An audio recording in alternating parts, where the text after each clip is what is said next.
একজন অতি ধনী যুবক চাইতো তার বিয়ে এমন কোনো মেয়ের সঙ্গে হোক যে টাকা পয়সা আর নাম যশের লোভে অন্ধ নয়। তাই সে নিজের আসল পরিচয় লুকিয়ে ওয়েপারের সাজ নিয়ে তারই ওয়েলকাম পার্টিতে হাজির হলো। পার্টির মাঝখানেই তার চোখ পড়লো এক সুন্দরী মেয়ের দিকে। ঠিক তখনই এক লোক তাকে সত্যি ওয়েটার ভেবে আদেশ করলো, আমাদের জন্য ড্রিঙ্কস নিয়ে আয়। ছেলেটি অগ্রাহ্য করতেই লোকটি খেপে উঠে বলল, এখনই হাঁটু গেড়ে আমার পায়ে পড়ে ক্ষমা না চাইলে আগামীকালে সূর্যও দেখতে পাবি না। লোকটি বুঝতেই পারেনি যার সঙ্গে সে এমন দুর্ব্যবহার করছে সে কোনো সাধারণ ওয়েটার নয়, বরং সে এই দেশে নামী ব্যবসায়ীদের একজন। এদিকে সে সুন্দরী মেয়েটি সবটা চোখে দেখলো, তার মনে ছিল অপার দয়া। সে সঙ্গে সঙ্গে ছেলেটির পক্ষ নিয়ে দাঁড়ালো, কিন্তু অতিথিরা উল্টো মেয়েটিকেই ধমক দিতে লাগলো, তুই আবার কে মাঝখানে কথা বলার। রাগে মেয়েটি নিজের হাই হিল খুলে ফেললো এবং ছেলেটির হাত ধরে সেখান থেকে পালিয়ে গেল। পালাতে পালাতে ছেলেটির মনে পড়ে গেল শৈশবের কথা, যখন সে অনাথ আশ্রমে থাকতো তখন এক ছোট্ট মেয়ে তার সঙ্গী দিত। কেউ তাকে কষ্ট দিলে সেই মেয়েটি তাকে রক্ষা করত। তখন সে নিজের অর্ধেক লকেটটুকু মেয়েটিকে দিয়ে প্রতিশ্রুতি করেছিল বড় হয়ে সে ঠিক তাকে বিয়ে করবে। কিন্তু কিছুদিনের মধ্যেই তার পরিবার তাকে সেখান থেকে নিয়ে গেল আর তাদের দুজনের পথ আলাদা হয়ে গেল।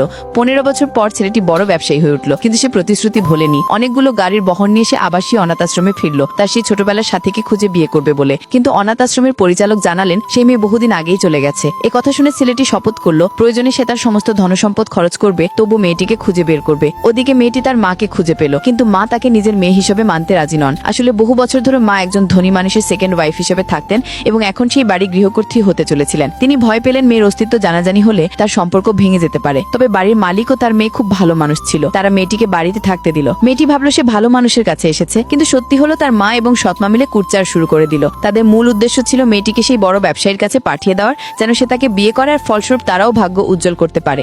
বিয়ে পড়তে না চাওয়ায় সবাই তাকে মেরে ফেলার পরিকল্পনা করতে লাগলো। আর লাইক ও সাবস্ক্রাইব করুন পরে ভিডিও দেখার জন্য।